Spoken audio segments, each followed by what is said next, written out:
absolutely nothing more iconic than a Halco lure in a WA Tailor of that size. Look at the hardware on this guy. Hi guys, welcome back to another episode. I'm in sunny Moral, Western Australia. So about 2 weeks ago, I had a bad back injury.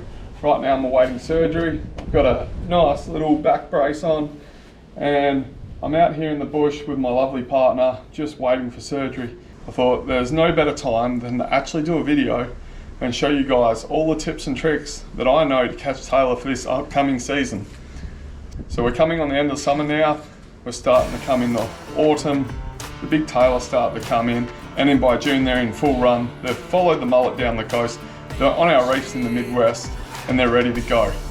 So in particular today we're going to focus on this lure, a Halco Slidog 105mm. This is the only Tailor lure you need in your kit for this winter.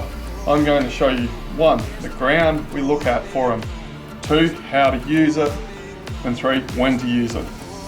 So first off, let's start off with the ground. If in the Midwest region, you're going to be looking for reef holes like this. You need white water that's filling into the holes. Bait is going to sit inside these holes, and that's where the tailor is going to sit to ambush.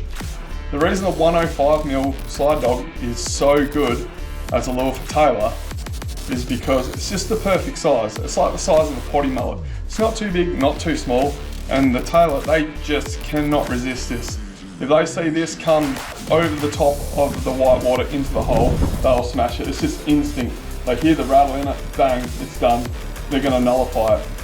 Also, if you're a bit further up north, you might not get these big reef holes, but what you can look for is these points, like so. These points like this one, where there's current that comes through. And when the current comes through, schools of mullet and little hardy heads all like to school up in these little pockets around these points. This brings tailor in the thousands. And this is another really good area to use Halco Slidog 105mm. Now, how do you use them? Well, it's quite easy. As you're going to see in these clips, you're going to do a sweeping action with your rod tip down. The good thing about a Slidog compared to a Halco popper, I love Halco poppers, but the good thing about the Slidog compared to the popper is they work in any conditions. So the popper, I generally find you're going to have a bit rougher water, a bit of wind spray, so you need like 30k winds, you need about a 2.5 metre swell, you need a bit going on for the tailor to be that fired up. When a Slidog can actually catch tailor in pristine calm conditions just because they sit below the water surface. It's not as confronting for a tailor to come up and hit that off the surface. So this is my all-rounder lure. Don't get me wrong, love poppers, but this Slidog is what you need if you haven't caught a tailor on lure. This is the first lure you should buy if you haven't caught a tailor on lure, and you will catch a tailor on lure if you use these properly. The kind of gear I like to run with a Slidog to cast it.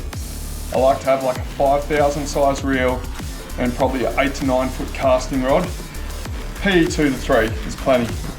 And a 40 pound fluorocarbon leader. That's just perfect. Enables you to cast a mile, cover maximum distance, and see what you can bring in.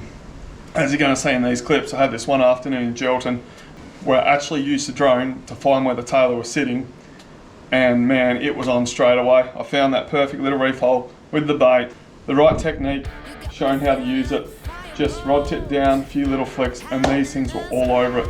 These tailor were massive, they couldn't stop hitting it. Honestly, give it a crack this winter, it's so much fun. Now, you're going to ask when to use it. So, tailor, they like it when the tide's either incoming or outgoing. You need a bit of movement. The tide's at its lowest, it's not normally a good time. A lot of people make the mistake of trying to go out in these reefs on the dead of the low tide. Not much happens. You need a bit of water around. You need either the water incoming and the bait fish pushing up against these reef systems. As you can see further up north, you need the tide in pushing bait fish up against the point, and that's what the fish are after. Now let's talk about ideal bite times for tailor. Everyone presumes it's sunset and sunrise. There is a bit of truth to that, it definitely helps. I find with sunset and sunrise, the tailor definitely can be on the bite, but there's normally a few contributing factors. If you've got like an outgoing tide off a reef system at the same time or an incoming tide, moon phase is hugely important, I find, for tailor. the bigger the tides from the moon phase, the more tailor I seem to catch, and you seem to catch them in larger numbers. The other thing that can really help when you fish for tailor is actually inclement weather. When I say that, that's like pre-storm. If you've got a storm building up and the barometric pressure rises, it really brings the tailor on the bite quite hard. And that's when you get those sessions where you get, I don't know, 10, 20 good sized tailor all in one hit. So I hope with this information I provide you, I've given you some kind of clue on how this winter you can get out there and catch a tailor on a slide dog. All I can say is keep a journal, write down the tide when you go out, what tide height it is. Wind direction has a fair bit to do with tailor. I tend to catch a lot more tailor in the Midwest region on a southerly than a southwesterly or a southeasterly. Direct south for some reason, that seems to have them really on the go. What I like to do sometimes is keep a journal of the tide height, the wind direction, moon phase, and you can correlate your own little patterns. You can join the dots. You can go, okay, so I caught these fish on an 8k southerly. Oh, I did really well here on a 25k southeasterly. Oh, I did all right when the tide was 0.5 of a metre. Didn't do so well when the tide was at 1 metre. Each reef system, if you're doing what I do, which is reef walking, different tide heights apply. It's not just low tide on every reef system. I walk on multiple reef systems to catch my tailor. Some I need a high tide, some I need mid tide, some I need almost dead low, otherwise I wouldn't get out there. Anyway guys, I hope this paints a bit clearer picture in your head of what to do when going out to look for tailor.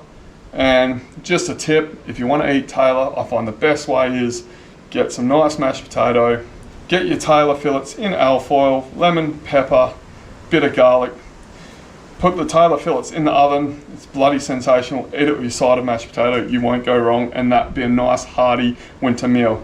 Hope you guys enjoyed this video.